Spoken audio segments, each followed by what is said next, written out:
Spoilers! The movie's out for a month now. If you already haven't seen it, then you deserve the spoilers. Also, this video isn't made for kids, just so YouTube knows. We're gonna say very naughty words. Fuck, shit, fuck. Alright, no more Mr. Nice Fox.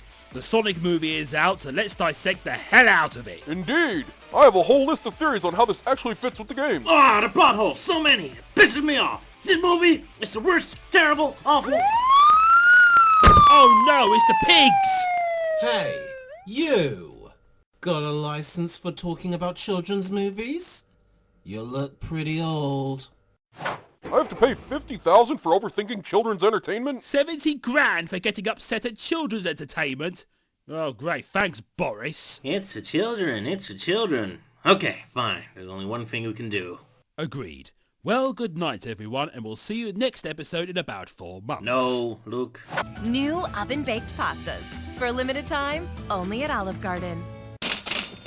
Now we got some sweet Olive Garden advertising money to pay off the bills. Let's continue the Sonic movie discussion. I'm going to kill you, Rog. Captain? Oh, right. Greetings, my name is Captain Theory. Well, I am a small child and therefore am legally allowed to talk about a children's movie. Raj, I understand the kid costume, but why Captain Obvious? Yeah, he's better at merchandising than you. Couldn't find any kid costumes in your brand. Luke. I hate you so much. Read the script, Luke. Okay. I shat my pants. Now here are my thoughts on Sonic the movie. Thank you. So, Sonic, the most successful video game movie ever, as they say. Although I'm already hearing rumors they are greatly exaggerated. Anyway, so game movies have a bad rep in general. Honestly, I don't think they're that bad. I love the original Mortal Kombat. Detective Pikachu I fell asleep in, although that wasn't the movie's fault, I was sick that day. The Phoenix Wright movie was great fun, although it being filmed like a straight horror movie that then occasionally includes some more cartoony, wacky courtroom antics often felt like a moop whiplash. And a lot of the anime movies are great. Professor Layton, I love that. Pokemon 2000, my favorite of the Pokemon movies. Tekken, the 1996 Sonic movie. I think people only refer to the big-budget live-action movies. That's kind of a problem, right? Because the animated movies usually have a way better track record than the live-action movies when it comes to video games. I guess because animation is closer in philosophy to video games. Because video games operate on a more abstract logic that's impossible to get across in live action. Grab the shiny thing. Jumping on things is satisfying. Translates better with animation that tends to be a little more abstract too in logic. And the problem is that more of the live-action friendly video games tend to be very, well, great games perhaps, but kind of generic in content, so it's not really iconic. I mean, Need for Speed, the movie? Hey, I like the Need for Speed games, well, some of them, but it's not really movie material. Good-looking cars racing, great to play, but kind of bare for a movie premise. You need something more iconic, something more, you know, with a little personality like Mario, I guess. Mario's movie is insane. I haven't seen many live-action video game movies myself, but I also enjoyed Mortal Kombat, as well as Detective Pikachu and Rampage. I did not like Prince of Persia. Video game movies can be a riot to watch, or embarrassingly bad, as they are usually made by people who have never played video games, or glanced at a video game mag, or saw someone playing an arcade machine at a distance, and tried to make a film true to the franchise but ends up falling flat on its face. But now we've got people in the movie industry who have grown up with video games and are trying to make movies that are faithful to their source material. Detective Pikachu has shown us what Pokemon would look like in the realistic environment, and I heard good things about it. And I liked the Warcraft movie as I played the games and read up about the lore. However, it would just look like a generic sword and sorcery fantasy movie to those that haven't played the games. And if you haven't read the lore, you wouldn't know the baby at the end would grow up to become Thrall, War Chief of the Horde. Also, I think movies that involve video games aren't too bad either if they count, like Wreck-It Ralph or Ready Player One. Pixels can burn in hell though. Also, if you ignore the title, you can imagine the Jumanji reboot movies as an adaptation of the Pitfall games. Oh yeah, I also saw Rampage and it was really goofy. When there's Hitman and Doom and Assassin's Creed, boy, there's a lot of video game movies, jeez. But I'm wondering, are movies really that superior to video games? That video games want to be turned into movies so badly? especially when it comes to action games. I mean, take James Bond for example. Video games could do everything a movie can, through cutscenes, so any Bond game is potentially just as good as any Bond movie. But now I'm the one kicking ass and not some stuntmen. I suppose video game cutscenes aren't sophisticated enough to get these subtle touches of real acting. Yeah, great for some weepy drama, but we're talking James Bond here. I don't really need the sophisticated subtle touches of Roger Moore's acting to know if he truly meant his stupid bird pun when he kills some bad guys with feathers. Point taken, but wait, killed with feathers? Yeah, really happened. The Spy Who Loved Me, I think. Hey, it's Roger Moore's Bond. Any movie becomes stupid as soon as a Roger is involved. Hey! Anyway, movies are a more social experience as well. Hanging out with friends, watching a fun movie in the background. Games can be social experiences too. Right, but it's different. Video games require concentration, skill. Movies are more easily digestible. Besides, it's usually more arcadey type multiplayer games you play with a company, not really story-driven games. That and movies have more prestige. Video games are still crawling out of their it's a kid's toy reputation, while movies have all your respectable movie stars and respectable millionaires being all, involved in sexual abuse allegations? The reputation of blockbusters is going down fast. Disney even managed to break Star Wars. Won't take long before video games are the dominant media. Well, Grand Theft Auto 5 has earned more money than any movie ever, but I wouldn't quite say we're there yet. And video game CEOs are starting to become richer than most Hollywood bigwigs. Yes, because they underpay their employees and utilize very shitty practices with... I see you guys are talking about that new Sonic the Hedgehog film, eh? Well, in my opinion, I think the 2020 Sonic the Hedgehog film... Talk about James Bond, not Sonic. Are you paying attention? Oh wait, we are supposed to be talking about Sonic. So yes, good point, Luke. A story-driven Sonic game would be better than a movie, I agree. Unfortunately, Sonic games aren't allowed to have a good story because only gameplay matters. Sonic movies aren't allowed to have a good story because children. And we aren't allowed to make our own good stories because lol DeviantArt fan character do not steal furries lol. And jury's out on the comics. Anyway, movies are more accessible for normies who can't spend hours mastering games. Not that recent Sonic games require more than a movie's worth of runtime to be mastered, but never mind. So here's a nice old movie to let grandma enjoy all the Sonic excitement without all this newfangled video game stuff attached. So with a movie, Sega can reach a much wider audience for their games. Exactly. Now people who don't play video games will become a part of Sonic's video game customer base. Just what we need. Have the Sonic fan base be even more divided. It's probably the merchandise that Sega's mostly aiming for here, not so much increased video game sales. Except, of course, for the children that are likely to become future Sonic gamers. Good. I'm happy that after Sonic Boom created the new set of fans who'll die of a heart attack whenever Sonic and Eggman aren't farting around in their pajamas the entire time, it'll be closely followed by a new generation of fans actually expecting some action. Anyway, guess we wasted enough time with peripheral game movie talk. It's time to go into the movie itself. So, for our audience who haven't watched the movie yet and still want to be spoiled, I guess, Luke, tell us the story synopsis. So, the story of the movie. A creepy blue alien is teleported to Earth when it goes on a rampage torturing turtles and murdering innocent fish. Fortunately, Ace Ventura, a pet detective, comes out of retirement to investigate the case. The army refuses to work with him, wanting to use the blue monster's powers for themselves. Ace has to rely on the finest pet restrainment equipment to capture the blue bastard while struggling with his principles. Can you really love and respect all animals if one is as evil as Sonic? I think you got some of those details wrong. Alright, so who wants to share their opinion of the movie first? Alright, as I've been trying to say before I do... Hey Roger, Luke, I brought some tea and coffee and cookies and oh my gosh! What's going on? Elise. Ugh, it's getting crowded here. We're dressed up, so we won't get arrested for looking like adults while we talk about a kid's movie. Instead, we'll be arrested for looking like child abductors. I see. Nice outfit, Luke. I'll be right back. Right. Here I am. Interesting duds. Are you also a crime fighter? Thanks, I've always liked steampunk. Nice to finally meet you, Captain Theory. I'm Elise Lowing. Greetings, friend. I mean, the Sonic movie came out, and dare I say, it is fantastic. I thought we should celebrate. Are those chocolate bourbons? Oh, give me that. Cheers. Well, let's see. I've got chai, Earl Grey, green, and jasmine. As for coffee, I have regular, hazelnut, and French vanilla. Wow, that's so sweet and nice and delicious and wonderful and... Give me a freaking talk about the freaking movie now! So what's your guys' general opinion about the movie?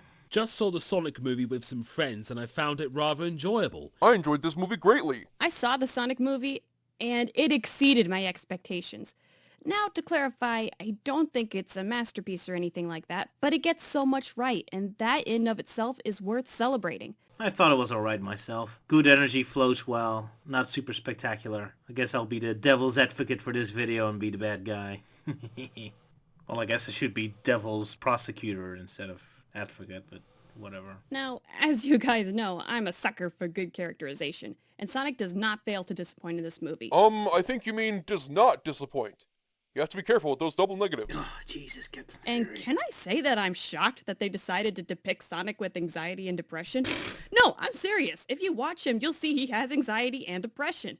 And I think this is one part of the movie that did exceptionally well and is rather groundbreaking. To be fair, in his previous portrayal, Sonic also showed a lot of anxiety, in Sonic Boom especially, but also in Sonic Lost World. Granted, it's done way better in this movie. Flows better with the story. It's more sympathetic, but yeah. I was surprised to find Sonic so likeable here with his jokes and how expressive and emotional they made him. I found movie Sonic's personality much more better than his personality in the games, where I find him a bit one-dimensional and acting like an overconfident prick. Sonic as a character was altered a bit to be more childlike, but by the climax of the movie, I started to see more of that heroic hedgehog we've come to know and love. He's also beautifully animated, and I think Ben Schwartz is a much more suiting voice for Sonic than Roger Craig Smith. Huh, so you guys didn't think he was depressed? I disagree! Sonic exhibits symptoms of anxiety and depression. Most of the time he is cheerful and carefree, and also a smart aleck, of course.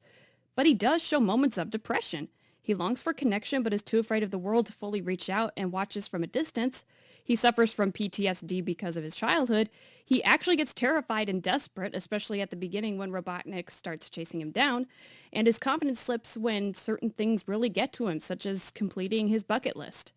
Honestly, I wasn't expecting the movie to have this theme in there. Sonic is the last person I would expect to have depression. Well, after the blue bugger depressed us so often, it's about time he got some depression himself. But surprisingly, it works. Since he's psychologically scarred as a child at the beginning of the movie, it really makes sense. He's forced from his home and loses the closest person he had to a parent, and is told to stay hidden and keep running because people will always come after him for his power. Man, no wonder he's so messed up. It's really heartbreaking, actually. And then he farts. Oh, come on. So the Echidna tribe shot and started hunting a baby because he ran fast? Yeah.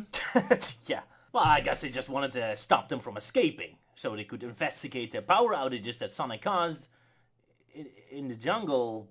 Anyway, it's not like the Echidnas were arresting him for speeding. They're not cops. Hey! Oi mate, how come you are allowed to talk about the Sonic movie now, huh? I have a license. As someone who has studied children's literature, I can say the whole, "it's for kids, you can't judge it," is totally invalid. No neckbeard detected. Opinion granted. That said, I feel that Sonic does a much better job portraying mental illness than most children's movies. It doesn't completely weigh Sonic down, and he has moments of happiness, but it does hit him like a rock sometimes, especially when he's all alone. That's what anxiety and depression do. They creep up on you when you least expect it and weigh you down, even though you were happy moments before. It's more crippling for some, but in my experience, that's the most common symptom. But heck, Sonic actually gets a character arc in this movie, and part of it is overcoming his depression. As he forms connections with Tom and Maddie, the desire to save and protect them gives him the courage to stand his ground. And considering that Sonic in the games is all about friendship, this Right. character arc in the movie makes so much sense. Forces tried. Because without his friends, Sonic is lonely and miserable. Aww. But when he has his friends, he's strong, confident, and happy. His final fight with Robotnik feels earned because we saw his development up to this point when he makes one last stand. Yeah, I guess I can kind of see that. Hello, little girl. Want a slice of cake? Oh, shit. Sure, it's cheesy as nachos, but hey, I love nachos, especially when done as well as this. That really is incredible! And speaking of incredible and nachos, while you were talking, I went and got myself some super potato olays from Taco John's. Anyone want some? Cheers. And the ending when Tom and Maddie show him his new room, so beautiful. It really cements that he's found a home, and he got more than he was wishing for. He wished for a friend, but he ended up getting a family. Aww. That's just beautiful. I'm sorry, it's just beautiful. Right. Don't worry, I'm gonna be fine. I'm fine. Okay, continue. Now Robotnik. Oh wow, Jim Carrey actually nailed this role, acting like an evil asshole version of Ace Ventura, where he acts like a pantomime evil genius. I think he did a wonderful job as Robotnik, a hammy, overconfident megalomaniac from the second he steps on screen. A good chunk of this movie's humor comes from him, and yet amidst all of the wacky antics and deprecation, his intimidating aura follows the main characters around, giving a strong sense of urgency to the plot. Casting Jim Carrey for this role was absolute genius. You can tell he's having fun with this role. He steals every scene he's in, and the way he plays off of Sonic and Tom is great. Seeing how Robotnik dominated the room with everyone else, I got a sly grin whenever someone challenged him. Before I was a toddler, I was spitting out formulas while you were still spitting up formula. I was breastfed, actually. Nice. Rub that in my orphan face. Also, his interaction with his assistant, Agent Stone, is great. My favorite joke will forever be with the latte. Not only because the scene is funny, but because Robotnik shows some kind of appreciation for his assistant. Intense appreciation. Although, personally, I would have loved to have a snivelly reference, but hey, it's not a deal breaker. Agent Stone might not have liked getting a compliment since he pretty much disappears out of the movie after that scene. But what if Agent Stone was actually a figment of Robotnik's imagination the entire time? Most characters seem to ignore Agent Stone. He's never accompanied by anyone else, he seemingly appears out of thin air at times, and on top of that, he seems to be Robotnik's ideal human, blindly obedient, unquestioningly loyal, skilled in assisting the Doctor, and smart enough to understand Robotnik's way of thinking, but dumb enough to not threaten his ego. Agent Stone's sole accomplishment in the movie is making a latte. He does not pursue Tom and Sonic when they escape, he is unsuccessful in getting any information from the biker, he does not contribute anything to Robotnik's discoveries, and he completely vanishes in the third act, only to be replaced by a rock in the epilogue. Perhaps he was never there to begin with. Even the one time someone does acknowledge Agent Stone, the biker at the bar, it could be explained in a Tyler Durden situation where Robotnik is playing both parts and looks even crazier to other people. Oh yeah. Yeah, that's something to consider. Yeah, still might as well be an illusion, sure.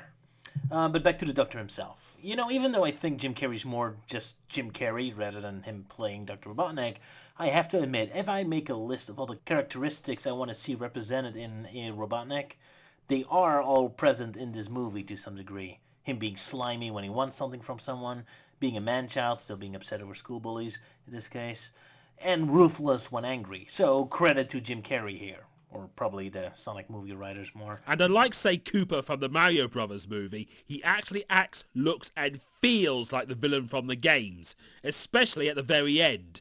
This is an amazing comeback role for him. And heck, the moment with him at the end where he looks like Dr. Robotnik from the games and even sounds like him at one point makes me wonder where this character will go in the sequel. Yeah. Yeah, well, Jim Carrey will be Jim Carrey. Oi, mate! Now! Yeah, speaking about that ending, spoilers again, by the way. So, there's something bothering me. Tails. That's something I found very interesting. I hear a lot of people say this is their favorite part of the movie, when Tails randomly shows up at the end. Everyone is cheering and he gets the biggest reaction in the entire movie.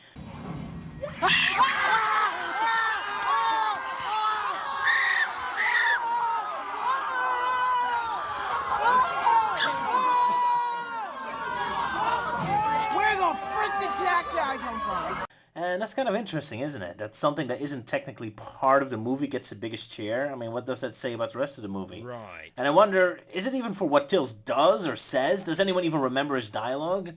No, what Tails actually does on screen doesn't even matter. Just him showing up is what does the trick. I guess the movie makers might as well just cart in a cutout of Tails on the screen. Oh my god, it's Shape, the character! I like Shape. I remember Shape from Game. Best movie ever, yay! It was exciting to see him, though. If nothing else, using him as the sequel hook pretty much guarantees that he will be an important part of that sequel. And with how well the movie handled Sonic, it's exciting to think what they'll do to finally give Tails the respect he's been lacking for the past 10 years. Problem is, I bet they wrote that scene with Tails before knowing what the sequel will be about. I hope it won't be like Back to the Future 2, where the first third of the movie feels like the script is bending over backwards to follow up on the end teaser of the previous movie that was never really meant to be a genuine plot point. I don't think I agree with that. After seeing that tease with Tails at the end, I seriously hope that this movie gets a sequel. If it does, it'll be the first video game-inspired movie series to get one. Well, actually... Which, by the way, I was floored when Tails appeared at the end. Not only was it great to see Sonic's little buddy in this movie, but it really does give hope for another movie, and I greatly wish for another movie. Of course, fair enough. Nevertheless, this is all in a moment right now thinking. I'm thinking a little of the future. For example, one of my great personal joys is watching the media talk about the Sonic movie, in particular discovering what knowledge people outside of the Sonic fanbase sphere even have. In particular, what effects do games like Sonic Colors, Generations, and Mania, games where everyone keeps exclaiming, save the franchise and everyone loves, have for an effect outside of Sonic enthusiasts? And I see nothing. For example, I watched this skit that has many hilarious Sonic in-jokes like haha Sonic 06 is terrible and haha Sonic games are terrible. And specifically, they say this. Sonic, my time is incredibly valuable, and based on your game's track record over the past decade, your IP isn't. Notice that. Your games had a bad track record this decade. This decade. Colors, Generations, and Mania's decade, not Shadow and 06 decade. Now, I'm sure that's probably because everyone suffers brain damage and keeps forgetting half of Sonic's entire lifespan. Specifically, the Green Hill Zone Limbo era happened for a good 15 years after 06 by this point. And most normies think that Sonic 06 still happened yesterday, apparently. But still, there's no thought on all these amazing games that have saved the franchise. I'm watching a review, and I see the review come up having a typical sheepishly like, well, not all Sonic games are terrible. There are a couple good ones list, and then, you know, he mentions Sonic 1, 2, 3, CD. And then I turn on my little stopwatch. Brain fart, brain fart, brain fart, brain fart. Oh, Sonic Mania! Ah, yes, Sonic Mania! Yes, the amazing return of classic Sonic that saved the franchise. Took you all to remember that game. Boy, it's already fading out of everyone's consciousness, isn't it? Huh. Roger. Well, that didn't take long to go completely off the rails again. The point I'm trying to make is that we keep getting all these Sonic products, being praised and how good they are and how amazing they are at the very moment they come out, but people tend to forget their existence a year later, because most of these products have no relevance of themselves other than reminding us of the past. All they do is remix the stuff from other games, and as a result, they have barely any identity of themselves, and as a result start fading out of the human consciousness. So, when I see this movie mostly get praised for things like, hey, I remember Jim Carrey being in a movie, and hey, I remember Tails being in-game, then this movie will have barely any chance in gaining any pop culture reference on its own behalf. Which is why everyone will still be making endless Sonic 06 jokes long after Generations and this movie enters anyone's mind, other than for the most hardcore Sonic fans, because for better or worse, that game stands on its own. Hey, I warned you. End of part 1. Intermission. Olive Garden. We're all family here. End of intermission. Part 2. And I will no longer go on unrelated tangents in a children's movie, apologies, etc. Autograph here. Right, so back to talking about normal review things. Look, what do you think of the movie's plot? The plot is pretty much your typical alien buddy movie like E.T. or Lilo and Stitch, and Sonic kinda reminds me of Alf if you're old enough to remember him. Also an otherworldly alien being with lightning powers hanging out in a small town on Earth. Where ever seen that before? Huh? I don't recall Elf having lightning powers. Oh, that was a second pop culture reference, never mind. It's a simple story, nothing particularly groundbreaking. But hey, the movie knows it's a simple story and rolls with it. The action was very top-notch, and there are a few scenes that would remind you of a certain X-Men character which I liked, as I always wanted to see Sonic do that. Yeah, Sonic's wacky powers. I could go on for hours about how it makes no freaking sense he can do a million things in 1 second one moment, but then he's suddenly taking forever to do other things the next moment. But I won't, because it gets moving. I want to touch upon Sonic's power a little bit, as it seems to be a very important MacGuffin in the movie. What if Sonic's power, aside from super speed, is chaos control? Huh. That is actually a very interesting theory. Chaos control without Gale's Emeralds? Just bear with me here. Sonic's able to emit something akin to electric energy when he gets intense or emotional that is capable of power outages and breaking through Robotnik's machines. Much like how chaos control responds to emotions and emits energy. Does it? Just look at Shadow Spears, pure electric energy. And Sonic seems to be able to slow down time. Now, these scenes could be just a joke to how fast he's moving, like he's moving so fast that everything else looks like it's going slow or it's frozen. Yeah, probably. Or it could be a reference to Time Break from Secret Rings, which would be cool. This blog I read, Conflicting Views, said Sonic's powers resemble the light speed dash from Sonic Adventure more, where Sonic glows blue as well. Although as for me, I'm not willing to give the movie makers credit to know enough about Sonic to make any references more obscure than "Remember Green Hill Zone? Here it is again!" Because that's about the level of references we get mostly. The lightning, the slow motion, it's just a cool way to show off speed, you know? We also see this done with chaos control, slowing down time around the user. Now, there are no direct references to chaos control or the Chaos Emeralds, but I wouldn't be surprised if Sonic's power is in fact chaos control itself, or some form of it. Like, in this universe, he has this innate ability to use it without the aid of the Chaos Emeralds, and that's why he's hunted as a child. Again, it's just a theory, but still, it would be cool. What are your thoughts, Captain Theory? We do know that Sonic is one of the few characters that can perform chaos control, but did not discover this until after he met Shadow. Just because both Sonics can do it, and both still need to learn about it, doesn't mean this theory is Captain Theory approved. Okay, whatever. Well, if there's one thing Sonic fans love, it's human character. So, what are your guys' thoughts on Tom? I was worried that Tom and other human characters would overshadow him, like Chris in Sonic X or other fish out of water movies and cartoons. But they know when to give the human characters enough screen time, and the way Tom and Sonic worked off against each other was brilliant. I actually liked Tom, aka the Donut Lord. I think another reason why Tom works compared to other human characters that Sonic has interacted with over the years is that he plays a part in the story. Unlike characters like Chris or Elise, who seem to weigh down the story because they are more like audience surrogates or plot devices, Tom is highly active in this movie. He's not just someone for Sonic to talk to or save all the time. He's his own character with his own goals and motivations. Yeah, I'm glad they made him a cop. Immediately creates more, energy. He gets Sonic where he needs to go, gives Sonic the connections he's always longed for, and being a cop, he knows how to fight and has access to weapons. I also like how he has his own character arc. He wants to find more purpose in life, so he wants to go to San Francisco in hopes of finding it. As the movie goes on, he finds his purpose with Sonic's help, realizing just how valued and needed he is. The two help each other in different ways and bring out the best in each other. Yeah, Sonic really gets the best out of Tom by turning him into a terrorist and making him commit crimes all the time. Boy, I sure bet that's gonna help him with his job interview at San Francisco. Yeah, we would never hire a terrorist like that as a mere cop in our department.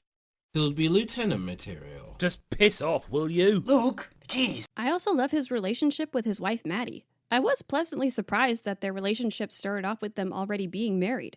I was concerned that the story would have a side plot of Tom trying to propose to her and Sonic helping him out with that. Thankfully, they start out married, so that plotline is a non-issue. Indeed. And Maddie's role is not just relegated to being Tom's wife. Sure, she may not be in the movie as much as her husband, but she does have her own character. And when on screen, she doesn't feel like just the token black female character. She feels like a strong character who happens to be female and black. She's a vet who enjoys yoga, has a shaky relationship with her sister, and supports her husband in her own way. She's smart, collected, compassionate, and confident. Unless when it comes to making cake. Now, I don't want to get political here. Oh, we will. Since the internet had to make Sonic political. That's for later. No, don't be bothered. You just sit there and be you. Sless?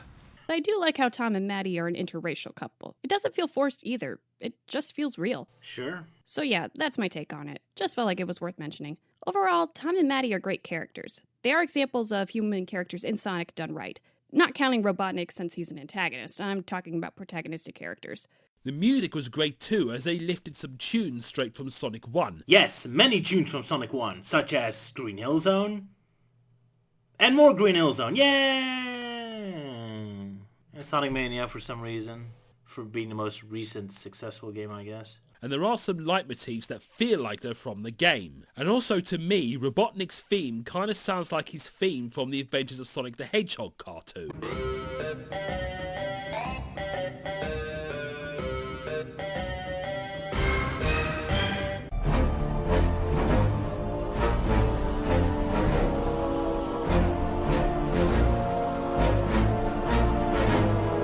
I guess it has that same deep trumpetish sounds, which makes less sense when the character isn't so obviously fat and pompous, but still neat. Yeah, the movie soundtrack is done by Tom Holkenborg, whatever you pronounce that, or Junkie XL. His rendition of the Elvis song, Little Less Conversation, is one of my favorite songs of all time. And despite of all the Green Hill Zone, he has some very cool new music tracks for himself in this movie.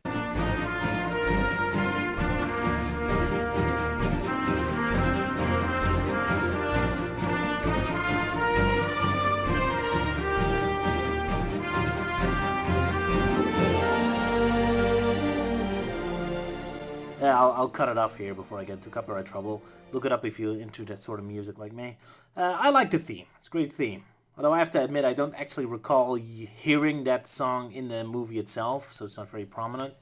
That's the problem I have in modern movies in general anyway, that they don't let the music score soar out of the soundtrack. Hey, what's wrong with when old movies had like the James Bond guitar riff or the Indiana Jones theme blaring when something exciting happens? Why does modern film music have to be so subdued? Still, the music is there, I suppose. Right. This movie does not fail to deliver on Sonic references. Provided it's only classic Sonic and Green Hill Zone you're referring to. But what I love the most is that while it has references to the games, it's not shackled to the games. Right. Essentially, it's Sonic coming to our world where Sonic never existed as a video game character. Green Hills feels like a town that just happens to be named that. Robotnik's robots are original but have an Eggman feel to them. Agreed. They have small music cues from the games like Sonic Mania and Green Hill Zone. That's all the cues. Even some of Sonic's signature poses are referenced. The Smash Bros. One. Surprised he didn't do the classic. And the Sonic drawing? Oh my gosh, I love that. Even the theme song Speed Me Up has references to the Sonic games. Only the classics. No Sonic Adventure 2 references, despite San Francisco and Egypt showing up, huh? I didn't really care for the song at first, but it is slowly growing on me. There are so many Easter eggs in this movie that I'm sure I haven't seen them all. Right. I'll have to watch the movie a few more times to catch them. But again, this shows just how much thought went into this movie. They really wanted to make this movie appealing for fans and newcomers alike. Who cares about references? Cheap way to get dumb nerds excited. Only idiots like references. Hey! Why? I never get excited by references. Although I did get excited when I saw the old Sega games and the logo and Naked Gun showed up and... I hate myself. The movie did leave open some unresolved questions like how Sonic got his powers and why he is hunted on his homeworld, but they are a story for another time. If they do make a sequel, it seems like Tails would be the perfect catalyst to explain Sonic's powers to the characters and, more importantly, the audience. Especially since there will hopefully be more time for it now that they don't have to go straight from character building to high-stakes urgency. I'm honestly expecting the second movie to end with a Knuckles teaser, just like the first one did with Tails, and then the third movie would basically be the plot of Sonic 3 and Knuckles. Yeah, I'm all for that. In a possible sequel where Robotnik builds the egg carrier, as the Death Egg might get him sued by Disney. Yeah, but then Robotnik has to escape the soulless dead planet of the mushrooms first. I know that's a reference to Mushroom Hill from Sonic 3 and Knuckles, but it also feels like a jab at Mario. I'd love to believe that, especially how much Sonic hates that world and keeps mocking it. But I doubt it. อย่างน้อยนายก็มีเหตุกินไปทั้งชาติ ไม่ ฉันไม่ใช่มาริโอ I could almost say it's a perfect metaphor for Sonic Lost World. You fucked up in the human world, Sonic. You have to escape to Sonic Lost World dimension to escape. You know, because that game is like a Mario game. Actually, the movie's full of probably unintended metaphors. Like when Sonic gets pissed off at Tom for wanting to leave Green Hill. How dare you leave Green Hill, Tom? You have to stay here. Forever and ever and ever and ever and ever. I wonder if future sequels of Sonic will go like the Thor movies. Think about it. The first movie ignores Thor's fantasy world and just dumps him on Earth. Audiences complain it's too cliché and not enough about Thor's world. Second movie, serious lore movie about Thor's world. Audiences complain the movie is too strange, requires them to care about Thor and his fantasy world and are upset it didn't have enough boring humans and boring human locations to relate to. Third movie, fuck it, the serious bits from Thor 2 get killed or destroyed and the whole movie is a sarcastic parade of crazy spectacle. I wonder if we can expect the same thing with Sonic 2 and 3. That is actually a very interesting theory. While I do praise this movie for having heartfelt moments, there are a few times they feel stilted. Such as when Tom thinks he's going to be saying goodbye to Sonic forever and the two don't even share a hug. Not even a simple handshake. Just feels kind of underwhelming. Or when they think Sonic's dead, they don't rush over to him to see if he's okay. They just look at him, devastated. Don't get me wrong, the scene is good. But some moments do feel a little underdone. Probably because having physical contact with the CGI figure costs extra effort animating it. Right. But yeah, it hurts the movie, I suppose. I didn't really notice. There's also a scene where Tom is carrying Sonic in a blanket after Sonic's been knocked out, and it looks way off. You could tell they were using the Sonic set model, and it looks like he's carrying a volleyball attached to a pole. I'm sorry, but that was Uncanny Valley for me. Alright, good point there. I didn't notice at the time. because it was more focusing on how the sister is the only character in the entire movie actually reacting to the fact Tom's supposed to be branded a terrorist at this point. Tom is labeled as a domestic terrorist, but that plotline is dropped a second after it's brought up. It never really goes anywhere, and it just feels rather pointless. Huh. Like, you could take it out and it wouldn't change anything. Are you kidding me? That would remove the best part. I love Tom punching government officials, causing bar fights, being involved in an explosive car chase, destroying the highway, driving around the USA with a broken car, breaking into Maddie's sister's house, stealing her car, lying to a government official about a suicide attempt, acting like a suspicious child abductor, all that after he got on national television being branded as an official terrorist, and nobody gives a shit. No suspicious cop glancing at him for making an alien drive a broken stolen car for a second. It's great. Well, that's the San Francisco Police Department for you. Yeah. And he still expects a job at that San Francisco Police Department after this whole ordeal is over, too. That's the insane logic I love in Sonic stories. I'd like to think that Tom wanted to get back at Maddie's sister, so he let Sonic drive her car just to spite her. Poor Maddie's sister. You know, that's really the difference between watching a kid's movie as a kid or as an adult. As a kid, I would totally be, yeah, that ugly sister's a bitch. Beat her up, steal her car, they'll teach her, haha. But you watch the movie as an adult, and now it's like, damn, I kind of sympathize with her. She's right. Tom is a terrorist, and they are completely screwing her over. Poor lady. I don't think we're supposed to sympathize with the sister, even as adults. She was treating Tom terribly long before he became a dangerous terrorist. The fact that he does, but not of his own will, only furthers her hatred of him while we know that he's innocent. Obviously, her reaction to Tom being a wanted criminal is believable, but her attitude towards Tom from the start makes her out to be a character we aren't supposed to agree with. Yeah, I'm all for that. But now, what I really wanted to talk about is... If you don't mind me butting in, I do feel like it's worth mentioning how the Sonic movie has many similarities to the Transformers movie Bumblebee. Riveting. Think about it. Both are done by first-time directors making a live-action Hollywood movie. Oh. Aliens escape their world to ours. Huh. Hunted by the government. Right. A human best friend.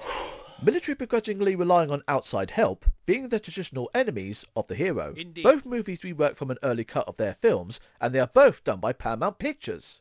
Wow, they're practically the same movie. Well, I thought it was worth pointing it out. Oh, tea and chocolate hobnobs? Don't mind if I do. You want a Madeline? Greetings! Oh, hi, Luke. Oh. Why are you dressed up like a woman? Oh, shut up, Euan. You're just jealous you can't rock a dress like I do. And I just want to be pretty. Anyways, I got a couple more theories to share if you're interested. Yeah, might as well. Any of you pointed out how Longclaw the Owl looked out of place with the other characters? Yes. The name's Euan, by the way. Ugh. Have you considered the possibility she might be from a different planet? She's the one teaching Sonic about using warp rings to world hop, after all. Different world. And not just because the special effects team was too busy being fired to fix her up. Now that's convenient. Roger. Look, the movie just doesn't give us any information about Longclaw one way or another, right? There's no information about wherever she comes from. Well, if you look at what we can assume is South Island carefully, you may notice these blocks depicting a sinister-looking owl. Artifacts from Longclaw's civilization, perhaps? More notably, however, is that they greatly resemble some of the blocks present in Labyrinth Zone. Perhaps this is indicating that Longclaw's tribe had something to do with the creation of the Labyrinth Zone. That seems to indicate there was an owl civilization active here before. Perhaps they all died out because of the echidnas, or just moved on from their aggressive neighbours. Right, but that still doesn't indicate one way or another what the owl's backstory. Hey, what the... What's this? You suddenly got better at video editing, Rog? Huh? It doesn't look like complete rubbish for once. Shut up, Luke. Who's doing this? What is this? Stupid editing, shut up. I didn't even know there was a novel. Any of you by any chance seen any of the behind-the-scenes concept art? Apparently there was a different villain planned, originally this lizard creature. Oh. Right. If the redesigns weren't implemented, perhaps then it could have been these lizard creatures rather than the echidna tribes chasing after Sonic. Interesting to think about, how close the movie could have been to Rise of Lyric. So yeah, I guess there's plenty for a sequel to play off against. But yeah, great. Look, we don't have any seats here, so just sit in the corner. I think this could end up as a successful movie, which I found surprising as a video game movie. If I have to be honest, if they stuck with that horrifying first design, this movie might end up tanking and would be hard to watch. I know, right? Or become a great cult classic. Never underestimate the power of a good bad movie. So I'm really glad the public outcry of the masses saved not only Sonic's design, but this movie as well. Or playing right into the hands of the movie makers if all their rumors are to be believed. You know what I think made a movie more successful? Politics! Thank you, Officer Brainfart. The internet loves a good troll versus social justice warrior battle. So as soon as Birds of Prey got pitched against Sonic, for some reason, the battle was on to Sonic's favor. Gotta make Sonic a success to teach those SJWs a lesson, eh, fellas? Look, I don't really care about politics. Well, actually, I do, but more as an observer in human psychology rather than any that to really engage with it. Anyway, but I have to say, it's completely surreal and mind-blowing to suddenly see so many videos from non-Sonic fans praising and celebrating the movie. It's insane. I mean, Sonic fans praising Sonic shit, sure, but normies, as far as they qualify as normal, to normies, Sonic has been nothing but a punchbag to beat up and laugh at for 2 decades long. So seeing Sonic received as a hero is fucking weird. Although, of course, this hero reception is all mostly fake, probably, I'm sure. We're just swinging the Sonic is awesome flag to teach those birds of prey harpies a lesson, and as soon as that's over with, Sonic again goes straight back to the lol Sonic Big to Cat Sonic 06 sucks corner. Not everyone is cheering just because of the birds of prey thing. The Sonic movie is a massive success for video game movies in general, and a good indicator of what happens when you take fan criticism into account. The future of video games looks bright, and it's all thanks to Sonic. I suppose some listening to fan demand also helps, especially considering how many other popular series are deliberately going against the fans' wishes. But still, I don't think most normies would care normally. I would say something about Birds of Prey, but honestly, R-rated feminist-driven movies aren't exactly my cup of tea, so I didn't see it. That movie is alright. I don't see why it's pitched against Sonic, but, you know, for what it is, it's perfectly fine. Anyway, so now they're trying to turn the tables and try to turn Sonic into a hero for the LGBT team. Bit late to the party there, fellas. A lot of Sonic fans have already been shipping Sonic and Shadow and all that sort of thing for decades now. Look, I don't want to get too deep into this because not a political show, this. All I'm saying is it's extremely surreal for me to see so much passion and energy from people fighting over how much they love Sonic and all that, even though they clearly don't really give a shit at all. Just this fun little political rope-pulling contest. It's crazy. And kind of sad and pathetic to see Sonic being used as a rag doll in between 2 fighting political factions. It's kind of amusing. It's kind of sad. It's kind of, I don't know. Can't wait for the fight to be done and everyone to chuck Sonic straight back into the who gives a shit corner again. Ah, politics. Hey, what are you doing in here dressed like that? Not again! We're not loitering on the school ground talking about a Sonic movie. We're, Oh, great! Oh my god. Great, I love the Sonic movie. In my opinion, it's the best CGI cartoon in real life Yeah. I've ever seen. Whatever you say, mate. You know, just because... And granted, partly because the bar's set so low. I mean, that right. Rocky and Bullwinkle live action is just a cringe fest. I know, right? You know, the Yogi Bear paired live action would give narcolepsy to an insomniac. 40 or so Alvin and the Chipmunks movies are just so irritating. Getting joy out of them is like trying to get blood out of a stone. Ah, yes. Yeah, great. Look, can we not do the internet, this movie is so bad it makes farts come out of my eyeballs kind of thing? I hate it when internet videos do that thing. Roger. Just get to the point. Oh yeah, but I did really enjoy it, and also I love that wacky racist car chase, because, you know, the action's actually pretty darn decent. Yeah. You know, like, they have the tank, and then the tank becomes a car, then the car becomes this killer unicycle, and then the killer unicycle becomes a little flying wasp that shoots laser beams. And it's just an absolute blast. Yeah, that was interesting. Oh, and that reminds me, I found it weird that the movie spends so much time trying to set up the moment where Sonic refers to Robotnik as Eggman for the first time. Like the entire movie is building toward that moment, right? Like he's giving his human friends food-related nicknames, Pretzel Lady, Donut Lord, and then Robotnik has this completely weird random rant about the literary classic Charlotte's Web for no reason other than to make an awkward metaphor about his robots being a basket of eggs or something. Ooh, look what came out of my egg sack. Conversation Sonic doesn't even hear, so it's kind of pointless for this elaborate setup anyway, but never mind. All of that, and Sonic recognizing the shape of the robots as an egg, so we can finally call Robotnik Eggman at the very end of the movie. Right. But what's interesting is that the biggest egg-related thing to Robotnik doesn't get that much of an emphasis.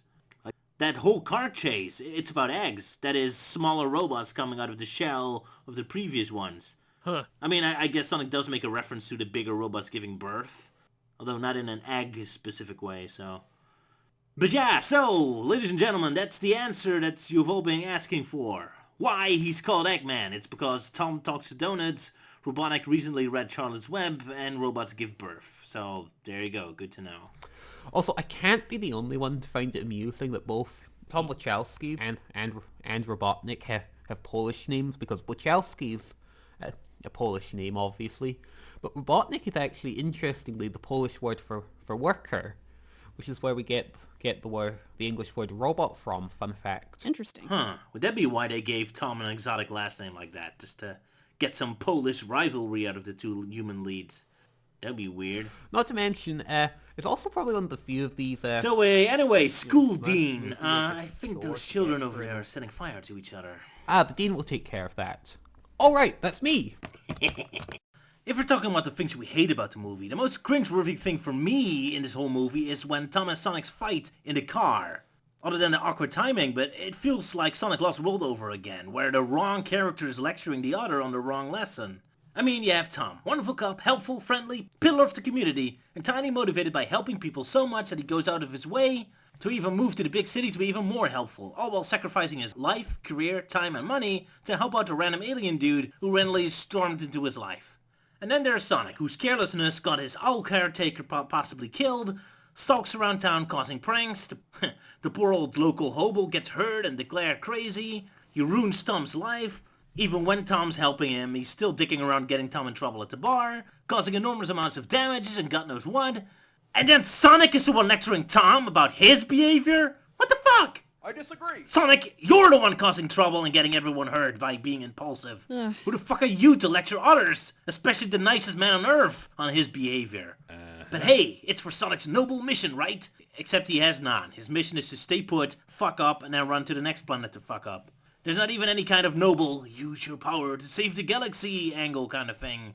He's just there to cause trouble, bail out, and fuck up the next dimension. But hey, I suppose he saves the Earth from the evil Dr. Robotnik, who does many evil things like stop Sonic from being an asshole. So, Sonic's basically selfish. Sonic's quest is not selfish, it is literally the most selfless thing he does in the movie. He doesn't want to leave Earth, but he has to protect the world he grew up in. They don't gloss over the fact that Robotnik would abuse Sonic's power, they hammer it in. It's literally Robotnik's only goal, and most of his scenes are about him trying to figure out how to utilize it and get more of it. Right, but Robotnik has no bigger goal beyond that, or at least the movie doesn't tell us to give Sonic a more noble mission. Now the only noble thing Sonic does is browbeat Tom into staying in that eternal fucking greenhouse over trusted for a decade. Wait, I mean... And hey, Green Hill is in Montana, so why wouldn't he want to go back here? It's great! I can certainly recommend Tom to bring Sonic to a few places. I can imagine Sonic would like Yellowstone National Park, he could visit the historic Pompey's Pillar, or the Battle of Little Bighorn. It's also hard not to notice that Sonic's island resembles the island from Sonic 1 on the Game Gear. Yeah. And perhaps when Sonic and Longclaw are fleeing into the jungle, they probably end up in the jungle zone from the game. Wow, thanks for derailing the conversation even further, Euan. It was my pleasure and your dismay. Anyways, back to all the things I hate about this movie. The fart. Oh, come on. Up to that point, it didn't feel like a kid's movie, it felt like a family-friendly movie. But then, fart. And we are in full kids movie territory. So, Captain Theory, what are your thoughts on that? If they go at the right time of year, Glacier National Park could serve as ice cap zone. What? Oh, yeah, the hotel scene. Honestly, Sonic's been eating chili dogs for 26 years, I'm surprised this joke hasn't been made before. When lowbrow humor meets low-hanging fruit, you get that. I know people keep saying Some this. people might grumble a bit at a new origin story, but I think it's nice to get something different over the Satyam Sonic version that we've had many times before. With Robotnik taking over while Sonic was still very young. Ah yes, the many times we got the Satyam backstory used in Sonic media. In Sonic Satyam and its adaptation, and that's it. Euan, stop interrupting us. Or the British Sonic the comic, where Sonic gets his powers from the good scientist Kinterball before turning into Robotnik from a rotten egg. Ah, just like what, look, what is it with you British people and droning on about endless lists of trivia all the time? Oi, mate! Because it's interesting! Sorry about that. I was worried that... Have you guys mentioned yet on your ideas on what the sequels might hold? Yes. Because I want to get mine out before this Dissected episode ends. Speaking of that, this is the end of this episode. I imagine Robotnik will finally get off Mushroom Hill Planet and will travel across the different planets, picking up new technologies and maybe even the legendary Chaos Emeralds to power his army for potential invasion of Earth. Yeah, I'm all for that. Oh, and here I was expecting Robotnik to get a mushroom wife and kid and live out the rest of his life on Mushroom Planet, never showing up in any sequels. Of course! Which is why Tails travels to Earth to find Sonic, most likely after hearing the stories that he defeated Robotnik, so asks Sonic for his help. That is actually a very interesting theory. We also might get to see a few other established Sonic characters along the way. No. With a probable appearance from Knuckles, which Sonic probably won't get along well with due to his kind forcing Sonic from his home. Right. Are you Captain Obvious alter ego or something? While I hope a Metal Sonic being powered up by one of Sonic's quills might appear, I have a feeling that would be held back for the mid-credits, along with a surprise appearance from the Death Egg. Ah, yes. Thanks for sharing. Now back in the box. Hey, careful. So, what do you guys think about... Wow, have you noticed the trailer looks different than the official movie? Huh. Oh. Very interesting. How could you just... The dance Sonic does looks different in the movie, and he says his line later. Right. They always show Sonic wearing his modern shoes, even though in the movie he doesn't get them until San Francisco. Wow. And it's adult Sonic in Green Hill Zone, not the baby. They even recycled some moves from the desert scene to fill the Green Hill Zone scene up. Sounds interesting. Sonic says he has to save the world in a trailer, Not to mention, but I don't think the he name said of that the on movie. the All right, the Strange, 2020 isn't Sonic it? Subtitle In my opinion, I I think that the can't 2020 cartoon Sonic and the live Hedgehog action film films is... where the main is- human protagonist are interesting. I can't The hear films actually effective. Jim Carrey's And great. considering how Sonic was crushing it at the box office alone, I think it's safe to say this movie is a success. Usually these characters just boring. The Sonic movie sucks because there's no violence, sex, and more violence and more sex in it! The pigs? Again? Finally, some rest. Ugh. I don't understand this whole thing about kids' movies and shows being off limits to criticism. I mean, those are made by adults, right? Right. C.S. Lewis once said, a children's story that can only be enjoyed by children is not a good children's story in the slightest. And I agree. Yep, but alas, we're caught. Could they have seen through our brilliant disguises? So now what? Don't worry, Luke. We can easily pay the bill to get out of prison again, thanks to our wonderful sponsors at Olive Garden. Or at least, that is what I would have said if a certain worthless superhero didn't decide to get Taco John food and ate that this whole video. And now our sponsorship is cancelled, so thanks, Captain Moron. Oh, you're... And we received a court order. Everything said in this entire video has been disqualified and is no longer valid as an opinion existing. Only children can have opinions on this movie. So, ladies and gentlemen, on that note, forget the entirety of this entire video. Here is the real review of Sonic the Movie. Well, there you have it. Make sure you like, subscribe, and comment. No, not in this video. This video's terrible. Do it on a much cooler YouTuber's video. Like mine. Thanks, Luke. You're welcome. See you guys later. All right, the 2020 Sonic the Hedgehog film. In my opinion...